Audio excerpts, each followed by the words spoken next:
10वीं कक्षा के सभी छात्र ध्यान से देखिए। आज आपके पाठ्यांश में देखिए पहला पाठ बरसते बादल मैं शुरू कर रहा हूँ।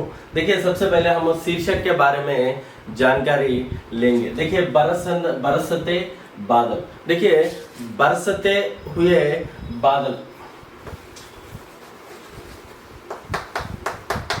देखिए बादल को मेघ कहते हैं, बादल को मेघ कहते हैं। पर्याय शब्द और जलद भी कहते हैं, घन भी कहते हैं।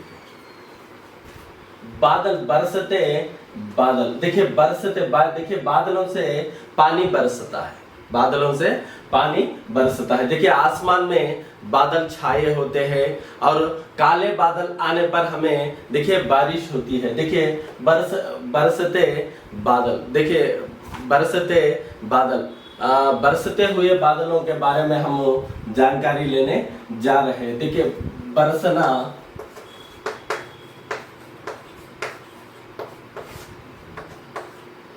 क्रिया शब्द है, बादल संज्ञा शब्द, बादल बहुवचन शब्द। क्योंकि बादल एक वचन हो बादल कहते हैं और बहुवचन रहने पर भी बादल कहते हैं। देखिए बादल हमेशा बहुवचन ही होता है। और बादल पुंलिंग शब्द, बादल का पद परिचय कीजिए कहने पर देखिए हम बादल संज्ञा शब्द है, बादल बहुवचन शब्द है, बादल पुंलिंग शब्द है, बादल पर्याय शब्द मेघ, जलद, घन, वारिद लिख सकते हैं, वारिद लिख सकते हैं। बरसते बादल कविता के कवि सुमित्रानंदन पंत है।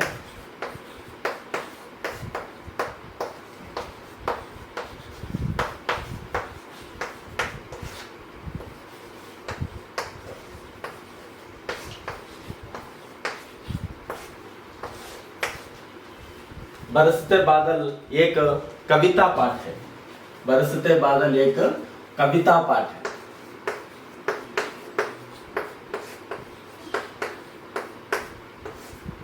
बरसते बादल एक कविता पाठ है। इस कविता के कवि सुमित्रानंदन पंत है। सुमित्रानंदन पंत के बारे में जानकारी लेने से पहले देखिए उन्मुखीकरण, पाठ का उन्मुखीकरण, पृष्ठ संख्या 1 में हम पाठ का उन्मुखीकरण के बारे में जानकारी लेंगे।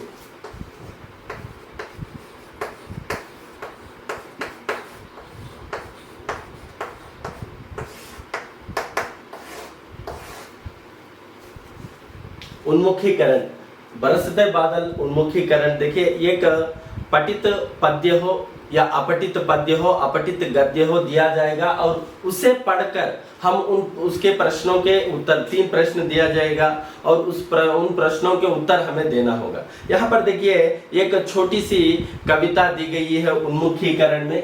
उन्मुखीकरण में एक छोटी सी कविता।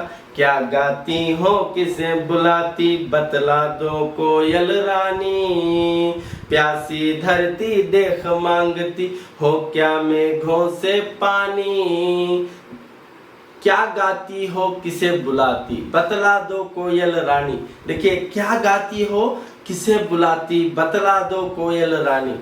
कोयल रानी, देखिए हम सबको पता है कोयल कुह कुह कहकर गीत गाती है। यहाँ पर इस छोटी सी कविता में क्या गाती हो किसे बुलाती, बतला दो कोयल रानी। कोयल रानी तुम क्या गाती हो और किसे बुलाती हो, कुह कुह कहकर तुम किसे बुलाती हो। प्यासी धरती देख मांगती हो क्या मेघों से पानी। प्यासी धरती, देखिए धरती को प्यासी कहा गया है क्योंकि बादलों से बारिश होता है और बारिश के बूंदे देखिए जब धरती पर पड़ते हैं नदियां बहती है, सारे नदियां जाकर सागर में मिलते हैं, माने धरती पर ही रहता है पानी, इसलिए पानी की प्यासी है धरती। जिस तरह मनुष्य थक जाता है उसे प्यास लगती है, प्यास माने तृषा, उसी तरह धरती भी प्यासी है, धरती भी प्यासी है। यहां पर देखिए प्यासी,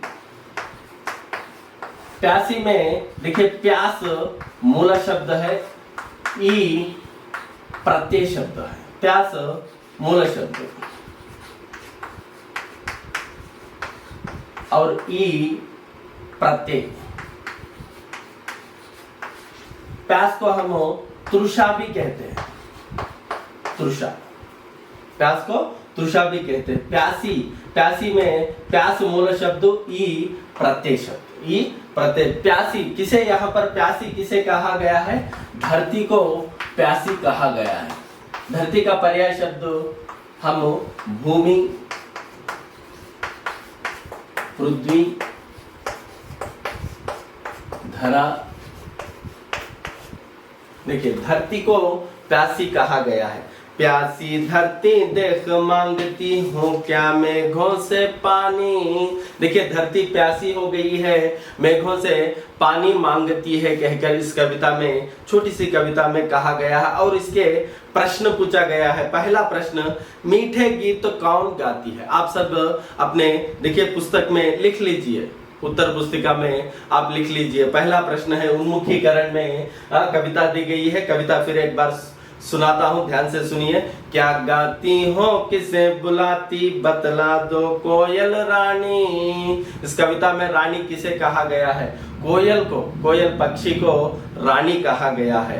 प्यासी धरती देख मांगती हो क्या मेघों से पानी। देखिए धरती को प्यासी कहा गया है, प्यासी शब्द धरती के लिए उपयोग किया गया है। देखिए धरती प्यासी है और मेघों से पानी मांगती है, मेघों से पानी मांगती है। पहला प्रश्न देखिए, मीठे गीत कौन गाती है। मीठे गीत कोयल गाती है। पहला प्रश्न का उत्तर में मीठे गीत आप सभी अपनी उत्तर पुस्तिका में लिख लीजिए। मीठे गीत उत्तर में पहला प्रश्न, मीठे गीत कौन गाती है। मीठे गीत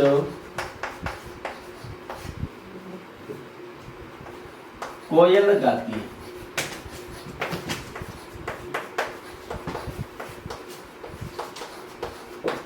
और दूसरा प्रश्न देखिए, कोयल किसके लिए पानी मांगती है। देखिए कोयल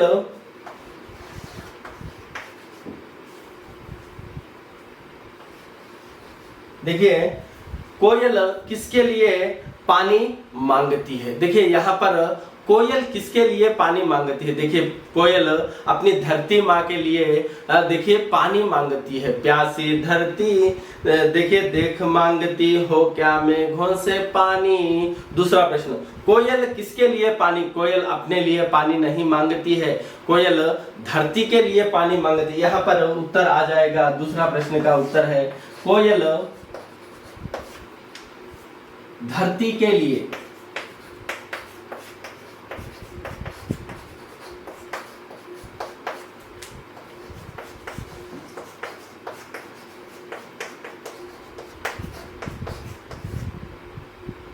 कोयल धरती के लिए पानी मांगती है।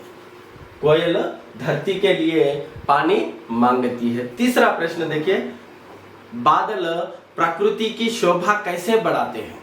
देखिए तीसरा प्रश्न पूछा, देखिए बरसते हुए बादल। देखिए बादल तो हम सभी को पता है आसमान में छाए होते हैं, जब धोले धोले होते हैं बादल, जब बारिश होने लगती है तो काले हो जाते हैं बादल, क्योंकि बादल में पानी रहता है इसलिए बादल काले दिखाई देते हैं। जब काले बादल आसमान में छा जाते हैं, हम सब बच्चों से लेकर बूढ़े तक कहते हैं कि बारिश होने वाली है, क्योंकि काले बादल छा गए हैं आसमान में। देखिए बादल प्रकृति की शोभा बढ़ाते हैं कैसे, प्रश्न पूछा गया, बहुत आसान प्रश्न है। देखिए कोई कहता है, एक लड़का कहता है, देखिए बादल से बारिश होती है, बादल से बारिश होती है, बादल से बारिश होती है। और एक लड़का कहता है बारिश होने पर नदियां बहती है, तालाब भरते हैं, गड्ढे भरते हैं।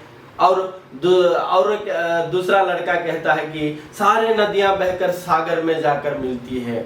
माने जलचक्र व्यूह के बारे में, वाटर साइकिल जलचक्र व्यूह के बारे में हमें पता चलता है। देखिए सूरज की गर्मी से सागर में का पानी भाप के रूप में बदल जाता है और भाप हल्का होने के कारण आसमान में जाता है, आसमान में जाकर बादल बन जाता है। माने छोटे छोटे पानी के बिंदुओं का समूह ही बादल है, छोटे छोटे पानी का बिंदुओं का समूह को ही बादल है।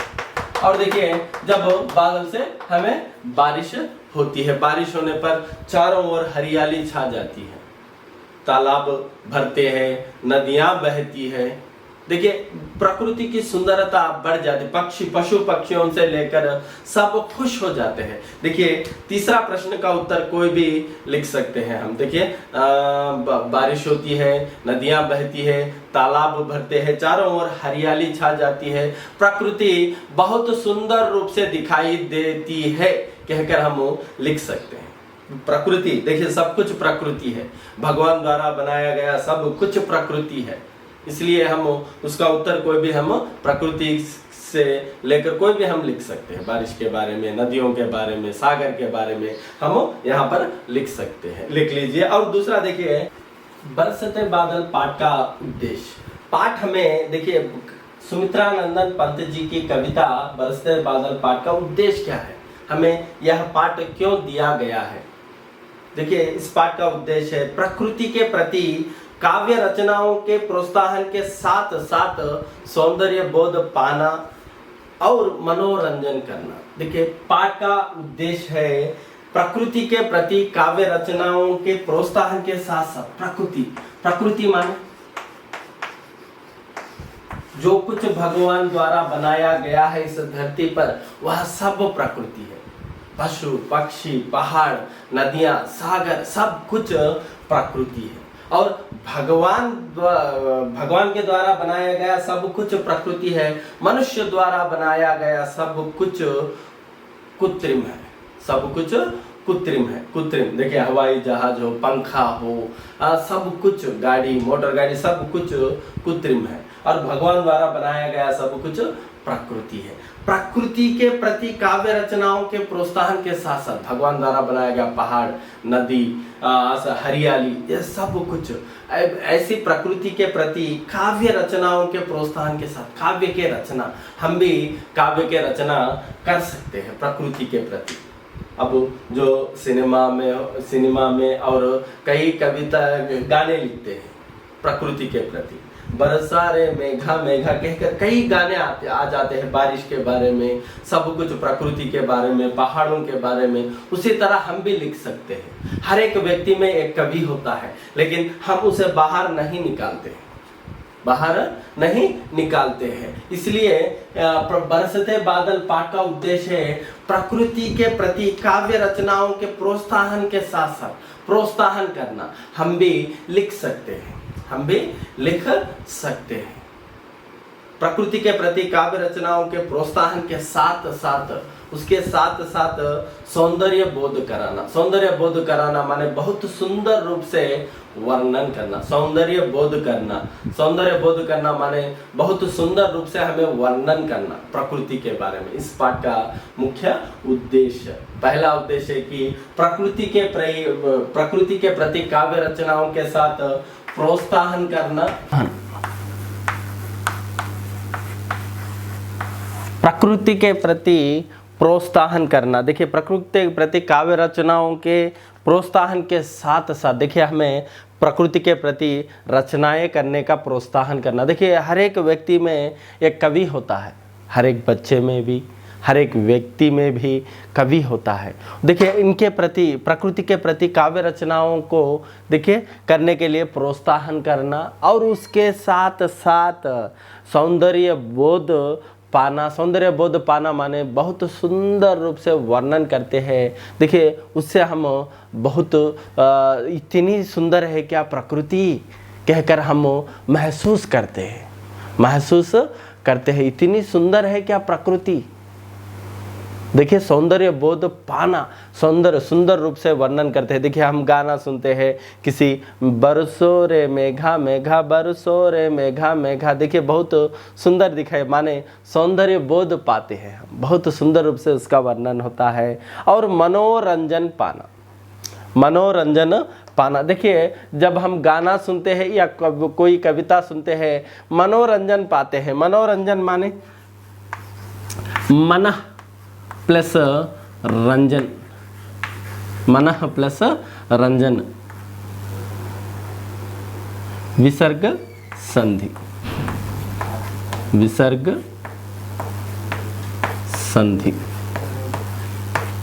मन प्लस रंजन माने मन को रंजन करना। देखिए इसे अनेक शब्दों में भी लिख सकते हैं हम, अनेक शब्दों में भी लिख सकते हैं। देखिए मनोरंजन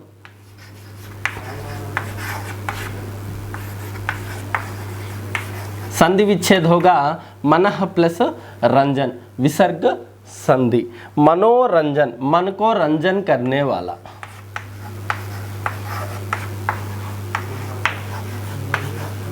रंजन करना, मन को रंजन करना।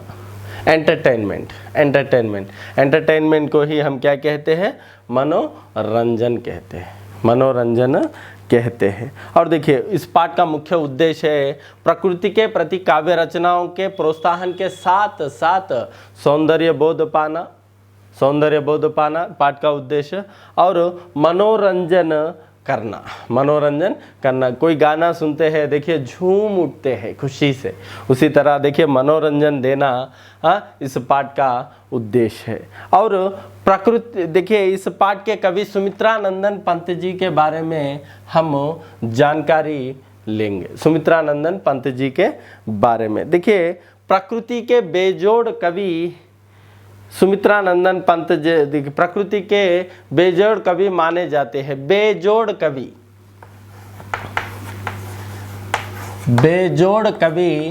माने जाते हैं। बेजोड़ माने बेजोड़, देखिए इसमें बे उपसर्ग शब्द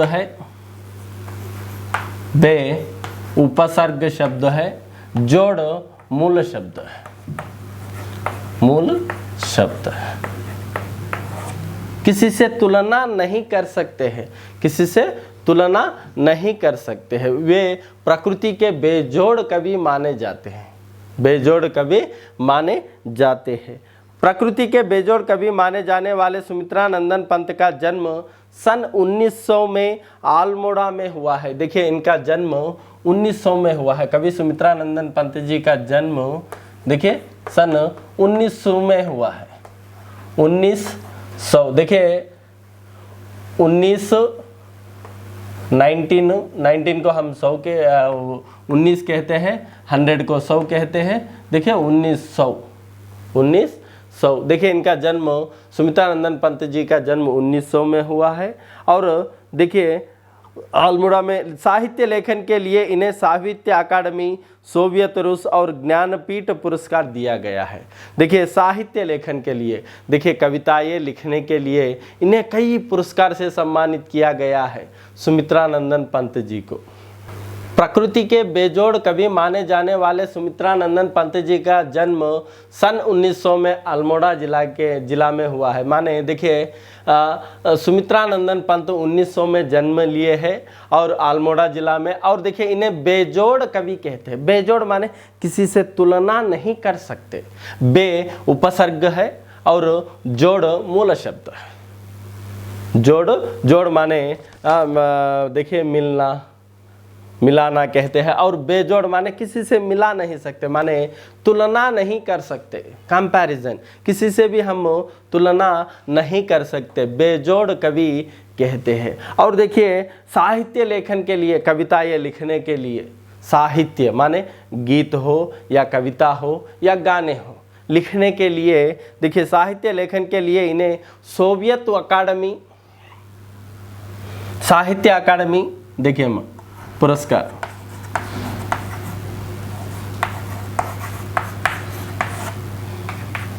साहित्य अकादमी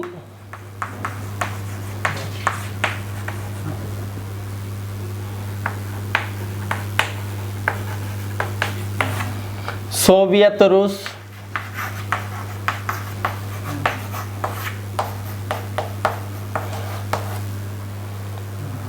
ज्ञानपीठ पुरस्कार,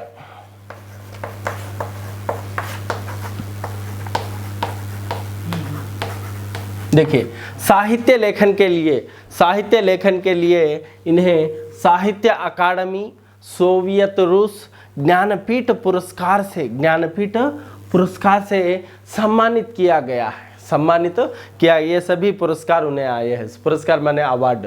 देखिए ये साहित्य अकादमी पुरस्कार, सोवियत रूस पुरस्कार, ज्ञानपीठ पुरस्कार से सम्मानित किया गया। इनकी प्रमुख रचनाएं, इन्होंने कई रचनाएं लिखी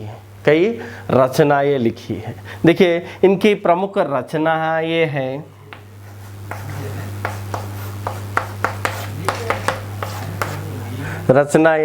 देखिए वीणा, ग्रंथि, पल्लव, गुंजन, युगांत, ग्राम्या, स्वर्ण किरण, कला और बूढ़ा चांद तथा चिदंबरा आदि। देखिए इनके कई रचनाएं हैं। उन रचनाएं में प्रमुख है, देखिए वीणा, ग्रंथि, पल्लव, गुंजन, युगांत, ग्राम्या, स्वर्ण किरण, कला और बूढ़ा चांद तथा चिदंबरा आदि।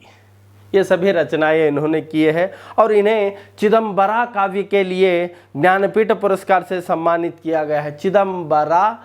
देखिए चिदंबरा काव्य के लिए भारत देश में देने वाला बड़ा पुरस्कार ज्ञानपीठ पुरस्कार से सम्मानित किया गया है। चिदंबरा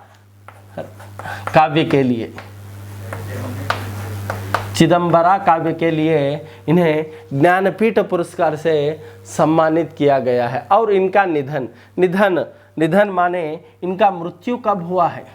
जन्म 1900 में हुआ है और इनका निधन माने मृत्यु 1977 में हुआ है। 1977 में हुआ है, 1977 में इनकी मृत्यु। बहुत आसान है, कवि परिचय सीखना बहुत जरूरी है। ध्यान में सभी छात्र ध्यान में रखना चाहिए कि सबसे पहले हम बरसते बादल कविता पाठ है। इस कविता के कवि कौन है? सुमित्रानंदन पंत जी है। सुमित्रानंदन पंत जी का जन्म कब हुआ? 1900 में हुआ और उनकी मृत्यु कब हुई? 1977 में हुआ है। और सुमित्रानंदन पंत जी को क्या कहते हैं? बेजोड़ कवि कहते हैं। और देखिए इन्हें कौन से पुरस्कार प्राप्त हुए? साहित्य अकादमी पुरस्कार, सोवियत रूस पुरस्कार और ज्ञानपीठ पुरस्कार। और इनकी प्रमुख रचनाएं क्या है? वीणा, ग्रंथि, पल्लव, गुंजन, ग्राम्या, युगांत, स्वर्ण किरण, बूढ़ा चांद। देखिए सब। और चिदंबरा काव्य के लिए इन्हें ज्ञानपीठ पुरस्कार से सम्मानित किया गया है। बहुत आसान से सबसे पहले हम कवि परिचय को सीखना बहुत जरूरी है। और विषय प्रवेश पृष्ठ संख्या 2, पेज नंबर 2, पृष्ठ संख्या 2 में देखिए विषय प्रवेश। वर्षा ऋतु हमेशा सबकी प्रिय ऋतु रही है। देखिए वर्षा ऋतु हमेशा से सबकी प्रिय ऋतु रही है, हमेशा से। देखिए वर्षा ऋतु बच्चों से लेकर बूढ़ों तक सब पसंद करते हैं वर्षा ऋतु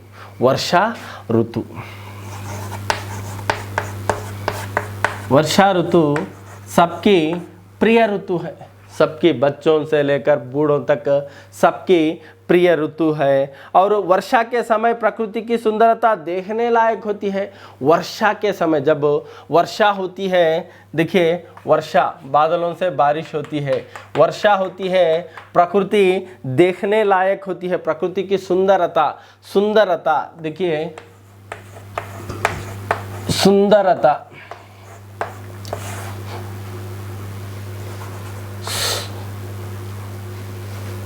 सुंदरता, देखिए सुंदरता में देखिए सुंदर मूल शब्द है, सुंदर शब्द मूल शब्द है और ता प्रत्यय है, ता प्रत्यय शब्द है।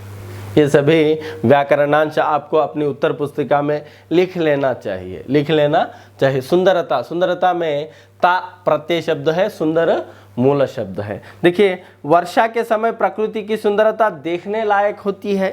पेड़ पौधे, पशु पक्षी और मनुष्य खुशी से झूम उठते हैं वर्षा होने पर। देखिए पशु पक्षी, पेड़ पौधे, यहाँ तक मनुष्य खुशी से झूम उठता है, झूम उठता है। यहाँ पर देखिए पशु, पेड़ पौधे, पेड़ पौधे, समास विग्रह, समास विग्रह पेड़ और पौधे, पेड़ और पौधे। द्वंद्व समास,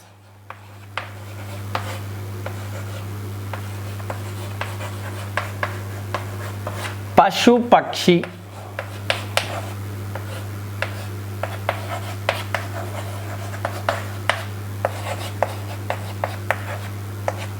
पशु और पक्षी विग्रह, समास विग्रह, पेड़ पौधे सामासिक शब्द, समास विग्रह पेड़ और पौधे, द्वंद्व समास, पशु पक्षी, समास विग्रह पशु और पक्षी, द्वंद्व समास, पशु और पक्षी द्वंद्व समास। देखिए पेड़ पौधे, पशु पक्षी और मनुष्य खुशी से झूम उठते हैं, खुशी से झूम उठते हैं। इसी सौंदर्य का वर्णन यहाँ प्रस्तुत किया गया है, इसी प्रकृति का सौंदर्य का वर्णन इस कविता में बताया गया है। कवि सुमित्रानंदन पंत जी ने बरसते हुए बादलों का वर्णन, प्रकृति कैसी होती है, पशु पक्षी कैसे खुश होते हैं और यहाँ तक मनुष्य भी किस तरह झूम उठता है, यह सब अपनी कविता में दिखाया गया है। बरसते बादल, कवि सुमित्रानंदन पंत प्रकृति की सुंदरता के बारे में वर्णन किया।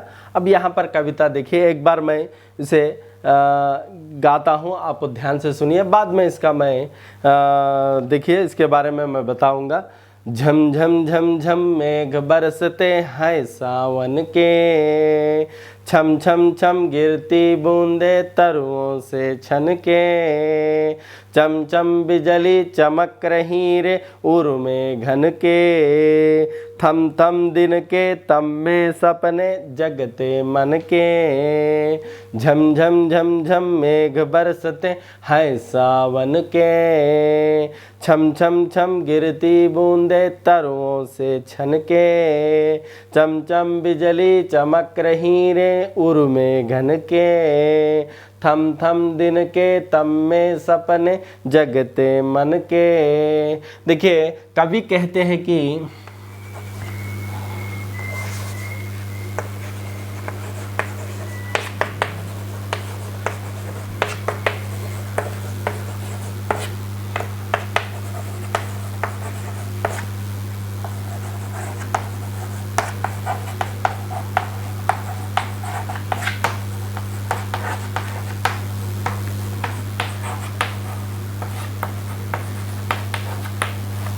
झम झम झम झम मेघ बरसते हैं सावन के, छम छम छम छम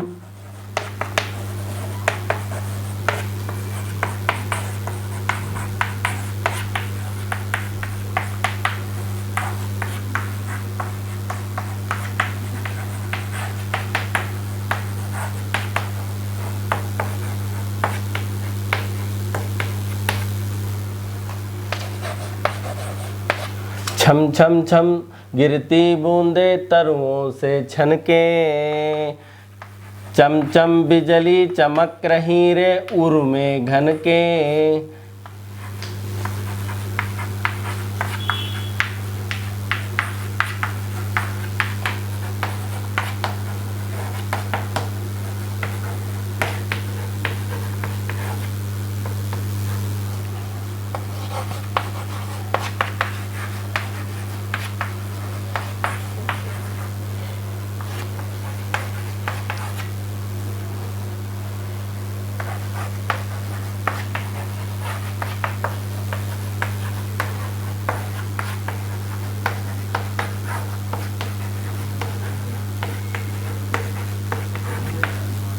देखिए माँ, झम झम झम झम मेघ बरसते हैं सावन के, छम छम छम गिरती बूंदे तरुओं से छनके, चम चम बिजली चमक रही रे उर्मे घन के, थम थम दिन के तम में सपने जगते मन के। कवि कहते हैं झम झम झम झम मेघ बरसते हैं सावन के। सावन, सावन का अर्थ है श्रावण, श्रावण मास, श्रावण मास और वर्षा ऋतु, वर्षा ऋतु। झम झम झम झम मेघ बरसते हैं सावन के। श्रावण मास में या सावन में या वर्षा ऋतु में मेघ कैसे बरसते हैं? झम झम झम झम बरसते हैं। श्रावण मास में, श्रावण मास में, सावन का अर्थ है श्रावण मास या श्रावण या वर्षा ऋतु। वर्षा ऋतु या सावन या श्रावण में मेघ झमझम बरसते हैं। श्रावण मास में काले बादल छा जाते हैं आसमान में और मेघ बरसते हैं, मेघ बरसते हैं। श्रावण मास में मेघ झमझम बरसते हैं। मेघ का पर्याय शब्द जलद, वारिद, घन मैंने बताया था पहले। अब देखिए, छम छम छम गिरती बूंदे तरुओं से छनके। तरु, तरु का अर्थ है पेड़, वृक्ष, पर्याय शब्द पादप, पादप। देखिए तरु, तरु, तरु माने पेड़, पेड़। देखिए, छम छम छम गिरती बूंदे तरुओं से छनके। श्रावण मास में मेघ झमझम बरसते। श्रावण मास में काले बादल छा जाते हैं और मेघ झमझम बरसते हैं, मेघ झमझम बरसते हैं। और जब बारिश होती है, मेघ बरसते हैं, बारिश होती है, बारिश के बूंदे तरुओं से छनके माने पेड़ के ऊपर, पेड़ के ऊपर वर्षा के बूंदे पड़ते हैं और पेड़ से वर्षा के बूंदे छनकर, छम छम छनकर गिनते हैं, छनकर गिरते हैं। देखिए, छम छम छम गिरती बूंदे तरुओं से छनके। श्रावण मास में मेघ झमझम बरसते हैं, बारिश होती है। श्रावण मास में आसमान में काले बादल छा जाते हैं और मेघ बरसते हैं और मेघों से बरसने वाला वर्षा का पानी पेड़ों पर पड़ता है। पेड़, वृक्ष, वृक्ष, पादप, पेड़, तरु, पेड़ों पर पड़ता है और उन पेड़ों से वर्षा के बूंदे छम छम छम कहकर छनके गिरते हैं, छम छम छम कहकर छनके गिरते हैं। चम चम बिजली चमक रही रे उर्मे घन के। और बारिश होने लगती है आसमान में। देखिए, चम चम बिजली चमक रही रे उर्मे घन के। घन, घन का अर्थ है बादल, घन का अर्थ है बादल, मेघ मैंने बताया था आपको पहले ही पर्याय शब्दों में बताया था। घन, घन माने बादल, मेघ, जलदु, वारिद। मेघ के हृदय में, उर, उर का अर्थ है हृदय, उर का अर्थ है हृदय या दिल, मन, मन भी कह सकते हैं। चम चम बिजली चमक रही रे उर्मे घन के। मेघ के हृदय में बिजली चम चम चमकती है, चम चम चमकती माने बिजली के चमकने को चमचम कहा गया है। बूंदों के गिरने के आवाज़ को छम छम कहा गया है। बारिश के बरसने के आवाज़ को झम झम झम कहा गया है। देखिए, चम चम बिजली चमक रही रे उर्मे घन के। मेघ के हृदय में बिजली छम छम चमकती है। मेघ के हृदय में, देखिए जिस तरह मनुष्यों को हृदय होता है, पशु पक्षियों को जिस तरह हृदय हार्ट होता है, उसी तरह मेघ के हृदय में उर्मे घन के। मेघ के हृदय में बिजली चम चम चमक रही है, छम छम चमक रही है, बारिश होने लगती है और आसमान में मेघ के हृदय में बिजली छम छम चमकती है। उर का अर्थ है हृदय, उर का अर्थ है हृदय। घन माने बादल, मेघ, जलद, वारिद। थम थम दिन के तम में सपने जगते मन के, थम थम दिन के तम में, तम, तम का अर्थ है अंधकार, तम का अर्थ है अंधकार।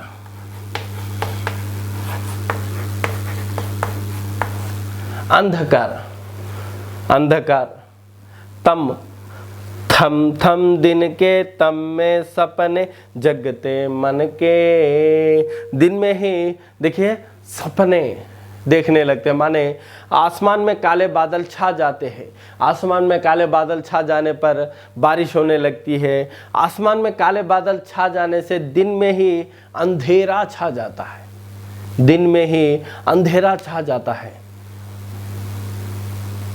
सूरज की रोशनी होती है, सूरज की रोशनी होती है। जब आसमान में काले बादल छा जाने पर सूरज का नामो निशान हमें दिखाई नहीं देता है और अंधेरा छा जाता है, अंधेरा छा जाता है।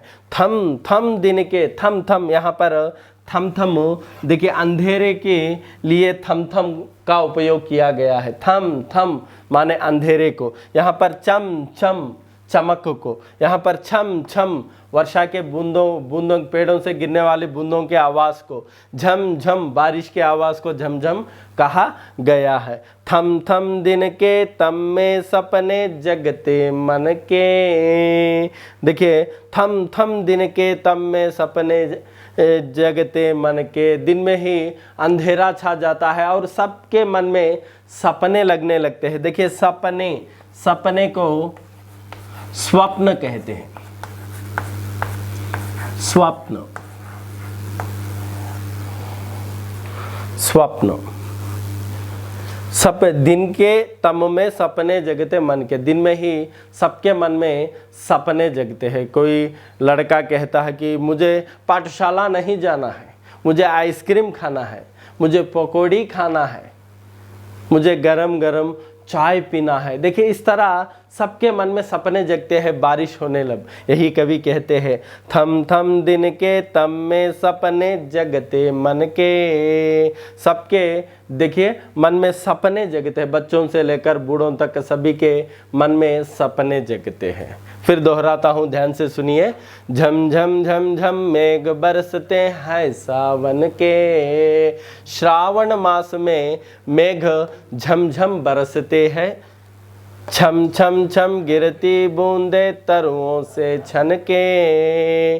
वर्षा के बूंदे, श्रावण मास में जब बारिश होती है, वर्षा के बूंदे पेड़ों पर पड़कर, तरु, तरु का अर्थ है पेड़, पेड़ों पर पड़कर पेड़ों से छन के गिरते हैं। वर्षा के बूंदे छम छम छम कहकर छन के गिरते हैं। चम चम बिजली चमक रही रे उर मेघन के। मेघ के हृदय में, उर का अर्थ है हृदय, घन बादल, मेघ या बादल, बादल के हृदय में, आसमान में छाए हुए बादल के हृदय में बिजली छम छम चमक रही है, चम चम कहकर चमक रही है। थम थम दिन के तम में सपने जगते मन के। देखिए आसमान में काले बादल छा जाने से दिन में ही अंधकार छा जाता है। तम, तम का अर्थ है अंधकार, दिन में ही अंधकार छा जाता है। आसमान में काले बादल छा जाने से दिन में ही अंधकार छा जाता है और सबके मन में सपने जगते हैं, सबके मन में सपने जगते हैं। दादुर टर टर करते झिल्ली बजती झनझन, म्याऊं म्याऊं रे मोर, प्यों प्यों चातक के गन, उड़ते सोन बालक आर्द सुख से कर क्रंदन, घुमड़ घुमड़ गिर मेघ गगन में भरते गर्जन।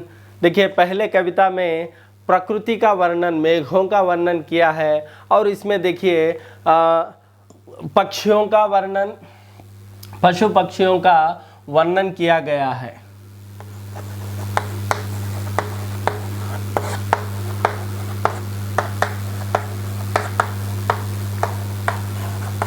दादुर टर टर करते झिल्ली बजती झन झन।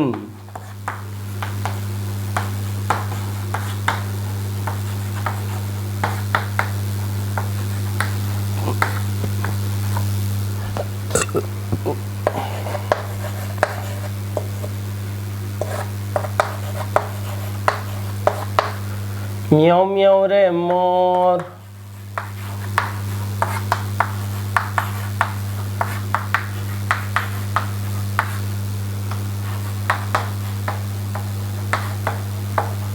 प्यूं प्यूं चातक के गन।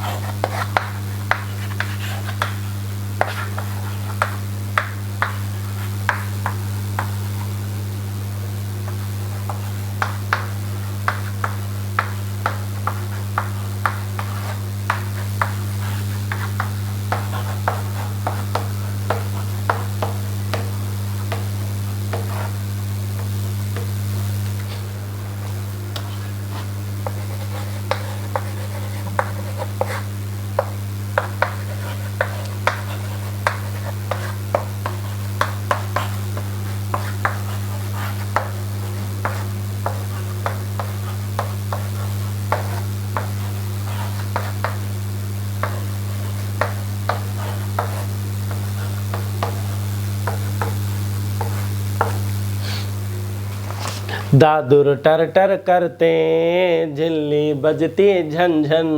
म्याऊं म्याऊं रे मोर, प्यों प्यों चातक के गन। उड़ते सोन बालक कार्द सुख से कर क्रंदन। घुमड़ घुमड़ गिर मेघ गगन में भरते गर्जन। दादुर टट्टर करते, जब बारिश होती है श्रावण मास में मेघ बरसते हैं, बारिश होने लगती है और दादुर टट्टर करने लगते हैं। दादुर, दादुर का अर्थ है मेंढक, मेंढक या बेक। देखिए दादुर टट्टर करते हैं, बिल्ली म्याऊं म्याऊं कहती है, शेर दहाड़ता है। देखिए उसी तरह घोड़ा हिन हिनाता है, उसी तरह मेंढक की आवाज़ को टर टर कहते हैं या टर्राना भी कहते हैं। हिंदी में टर टर भी कहते हैं और टर्राना भी कहते हैं। टर्राना मेंढक की आवाज़ को, फ्रॉग, मेंढक की आवाज़ को हम क्या कहते हैं? टर्राना या टर टर भी कहते हैं। देखिए मेंढक टर टर करते, दादुर टर टर करते झिल्ली बजती झन झन। मेंढक टर्राते हैं या टर टर करते हैं या दादुर टर टर करते हैं कहकर भी हम लिख सकते हैं। दादुर टर टर करते झिल्ली बजती झन झन। झिल्ली, झिल्ली को हम झिंगुर भी कहते हैं। झिंगुर अंग्रेजी में क्रिकेट कहते हैं, अंग्रेजी में क्रिकेट कहते हैं या झिंगुर कहते हैं। हिंदी में झिल्ली भी कहते हैं और झिंगुर भी कहते हैं। झिल्ली बजती झन झन। झिल्ली देखिए झनझन कहकर बजती रहती है, बजती रहती है। म्याऊं म्याऊं रे मोर, प्यों प्यों चातक के गन। मोर पक्षी, जंगल में रहने वाले मोर पक्षी अपने पंख पसार कर नाचने लगते हैं और म्याऊं म्याऊं कहकर पुकारते हैं, खुशी से पुकारते हैं। प्यों प्यों चातक के गन, प्यू प्यू कहकर चातक के गण, चातक पक्षी का समूह। गण, गण का अर्थ है गण, गण को ही हम समूह कहते हैं, समूह कहते हैं। गण को गण कहते हैं और समूह, ये देखिए ये तत्सम है और ये तद्भव है, ये तत्सम और ये तद्भव, समूह भी कह सकते हैं। चातक के गण, चातक पक्षी की एक विशेषता है। चातक के गण माने चातक पक्षी, चातक पक्षी की एक विशेषता है। चातक पक्षी धरती पर रहने वाले पानी को नहीं पीता है। जहाँ मेघ होते हैं, जहाँ काले बादल छा जाते हैं, वहीं पर जाता और मेघों से बरसने वाले पानी को ही पीता, पानी को ही पीता। यही चातक पक्षी की विशेषता है। धरती पर रहने, तालाब पर रहने वाला पानी हो, नदियों में रहने वाला पानी हो, या सागर में रहने वाला पानी हो, या छत के ऊपर रहने वाला पानी हो, कोई भी नहीं पीता। सिर्फ मेघों से बरसने वाले पानी को ही पीता और देखिए अपना प्राण तक खो देता है, लेकिन धरती पर रहने वाले पानी को नहीं पीता है।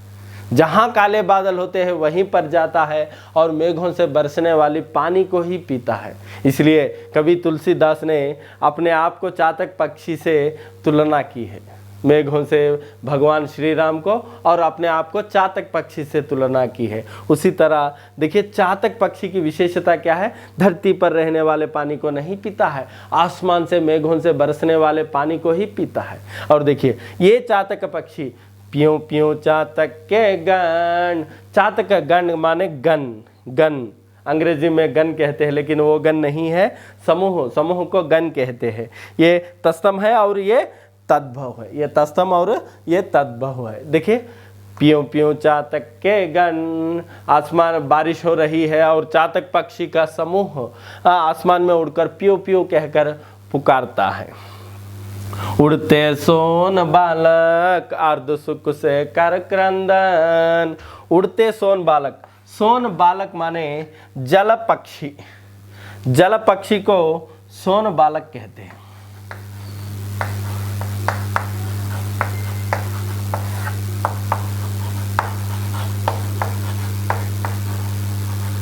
जल पक्षी, जल पक्षी, उड़ते सोन बालक अर्ध सुख से कर क्रंदन।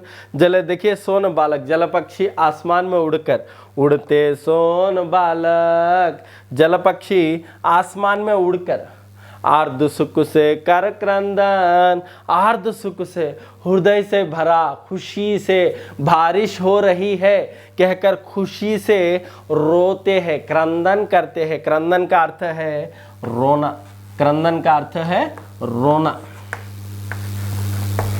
रोना, रोते हैं खुशी से, खुशी से, खुशी से रोते हैं क्योंकि बारिश हो रही है कहकर खुशी से जल पक्षी आसमान में उड़कर, उड़ते सोन बालक अर्ध सुख से कर क्रंदन, खुशी से वर्षा हो रही है कहकर खुशी से, आर्द सुख से हृदय से भरा खुशी, हृदय से भरा खुशी से देखिए क्रंदन करते हैं। क्रंदन करना माने रोते हैं, रोते हैं।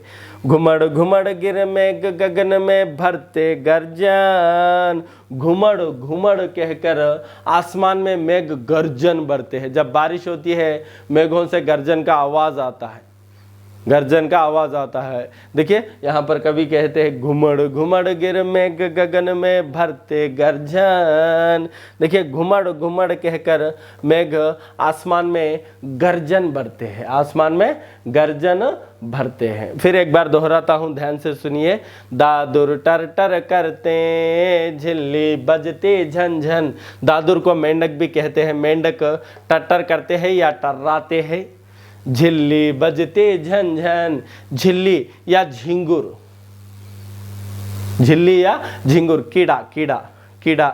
देखिए झिल्ली झिंगुर, अंग्रेजी में इसे क्रिकेट कहते हैं, क्रिकेट कहते हैं। देखिए झिल्ली बजती झंझन, झिल्ली झंझन कहकर बजता रहता है, आवाज करता है। म्याऊं म्याऊं रे मोर प्यों प्यों चातक के गण। देखिए मोर पक्षी अपने पंख पसार कर नाचने लगती है, म्याऊं म्याऊं कहकर पुकारती है खुशी से, बारिश होने वाली है। प्यों प्यों चातक पक्षी का समूह खुशी से देखिए प्यों प्यों कहकर पुकारता है, क्योंकि चातक पक्षी सिर्फ मेघों से बरसने वाले पानी को ही पीती है, इसलिए खुशी से प्यों प्यों कहकर पुकारते हैं। उड़ते सोन बालक अर्ध सुख से कर क्रंदन। देखिए उड़ते सोन बालक जल पक्षी आसमान में उड़कर खुशी से रोते हैं या क्रंदन करते हैं। घुमड़ घुमड़ गिर मेघ गगन में भरते गर्जन, घुमड़ घुमड़ कहकर मेघ गगन माने आसमान या आकाश, आसमान में गर्जन भरते हैं, आसमान में गर्जन भरते हैं।